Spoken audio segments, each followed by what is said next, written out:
Hola, ¿qué tal a todos? En el presente video hablaremos sobre el puente inversor trifásico. Pero para hablar del puente inversor trifásico tenemos que comenzar por definir qué es un inversor. Este es un dispositivo que cambia o transforma una tensión de entrada de corriente continua a una tensión simétrica de salida, senoidal, cuadrada o triangular, de corriente alterna, con la magnitud y frecuencia deseada por el usuario o el diseñador. Los inversores se utilizan en una gran variedad de aplicaciones, desde pequeñas fuentes de alimentación para computadores hasta aplicaciones industriales como controlar alta potencia. Los inversores también se utilizan para convertir la corriente continua generada por los paneles solares fotovoltaicos, acumuladores o baterías, en corriente alterna y de esta manera poder ser inyectados en la red eléctrica o usados en instalaciones eléctricas aisladas. Los inversores trifásicos se usan en aplicaciones de grandes potencias. Se pueden conectar tres puentes inversores monofásicos o medios completos en paralelo. Cada uno de ellos produce una tensión de salida que tiene una frecuencia fundamental desplazada a 120 grados con respecto a las demás salidas. Este tipo de inversores trifásicos solo son preferibles en aquellas condiciones donde se necesita acceso a las tres fases de las cargas por separado. Las desventajas de este tipo de inversores son que es necesaria la utilización de transformador trifásico a la salida, que requiere 6 interruptores, cada uno de ellos con su respectivo diodo antiparalelo, utiliza transistores de potencia y es necesario equilibrar perfectamente las salidas de cada inversor monofásico. Para el control de este inversor es necesario utilizar 3 señales de referencia, una para cada fase, las cuales deben estar desfasadas 120 grados. Estos inversores trifásicos tienen parámetros de rendimiento. La salida de estos contienen armónicas y la calidad de estos se suele evaluar en términos de los siguientes parámetros. El primero es el factor armónico de la enésima armónica, HF sub n. El factor armónico es una medida de la contribución individual de esa armónica y está definido por esta fórmula, donde B1 es el valor RMS de la componente fundamental y B ohm es el valor RMS de la enésima componente armónica.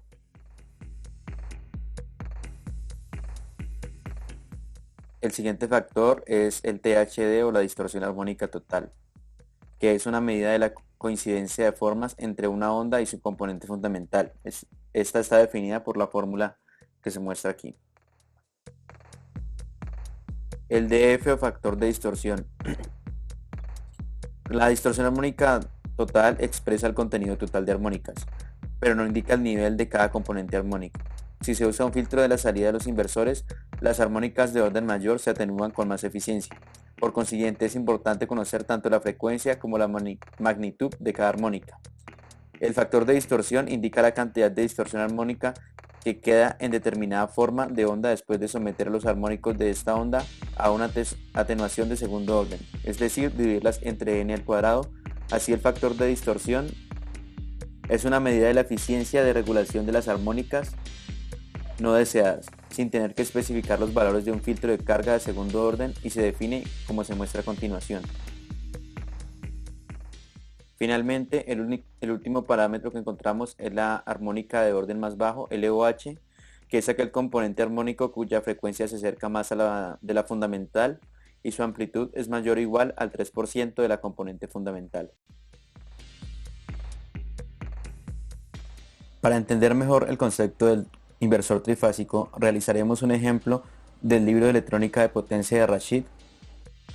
El ejemplo elegido para realizar es el ejemplo 6.4 del capítulo de inversores modulados por ancho de pulso, donde vamos a determinar el voltaje y la corriente de salida de un inversor trifásico completo con una carga RL.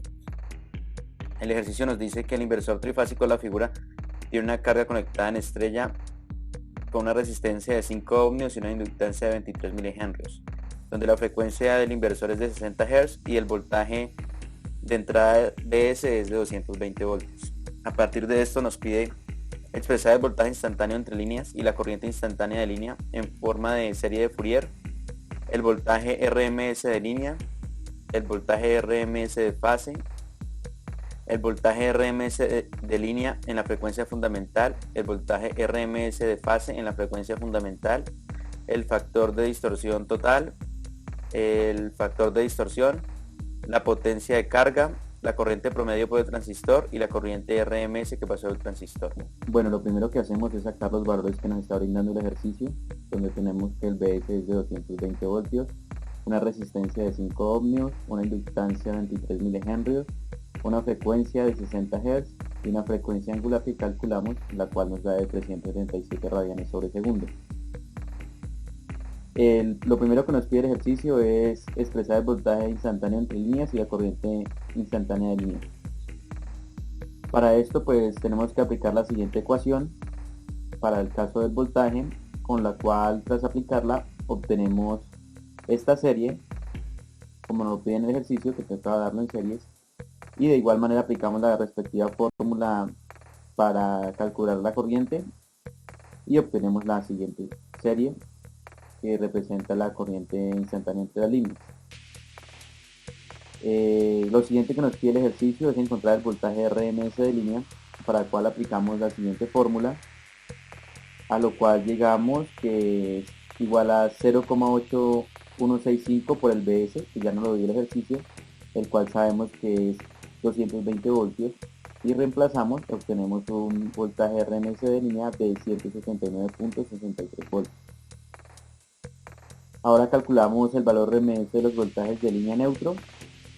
Para esto pues contamos con la fórmula donde nos dice que Vp es igual a la raíz de 2 de Bs sobre 3, que es igual a 0,4714 Bs, donde reemplazamos, multiplicamos por los 220 del Bs y obtenemos un total de 103.7 voltios. Continuamos encontrando el voltaje RMS de línea, para lo cual tenemos la fórmula donde nos dice que B sub L1 es igual a 4 Bs por el seno de 60 grados, que es la raíz de 2pi, que es igual a 0.7797 por Bs. Entonces simplemente reemplazamos el Bs que ya tenemos, con lo cual obtenemos que el voltaje RMS de línea es igual a 171.53 voltios. A continuación calculamos el voltaje RMS de fase, el cual es igual al voltaje RMS de línea sobre la raíz de 3, donde reemplazando obtenemos que es igual a 99,03 voltios. A continuación, como nos lo pide el ejercicio, calculamos la distorsión armónica total, de la cual tenemos la siguiente fórmula, y la sumatoria que tenemos, en el libro encontramos la fórmula que nos dice que despejando obtenemos 0.24236 por Bs, con lo cual reemplazando obtendremos que el THD es igual a 31,08%.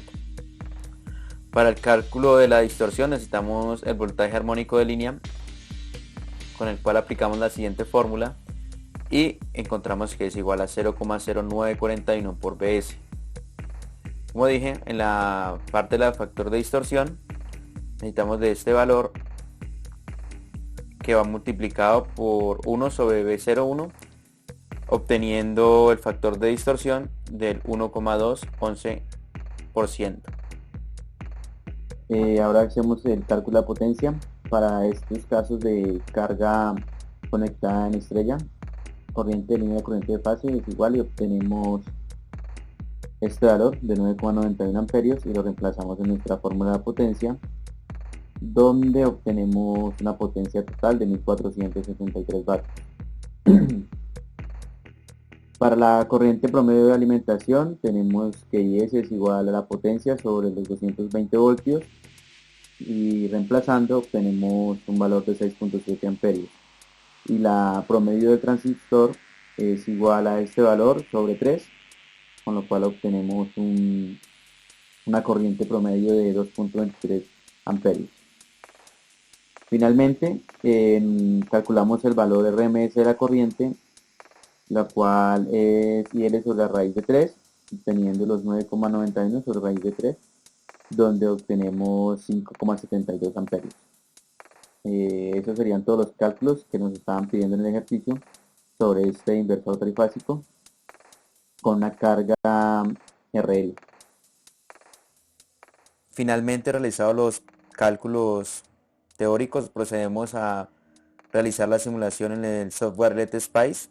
Como podemos ver, aquí tenemos ya el circuito implementado Lo corremos y observamos los valores de voltaje de salida en una de las líneas, donde esperamos pues el valor que habíamos obtenido teóricamente, y también realizamos la visualización de las tres salidas con su respectivo desfase.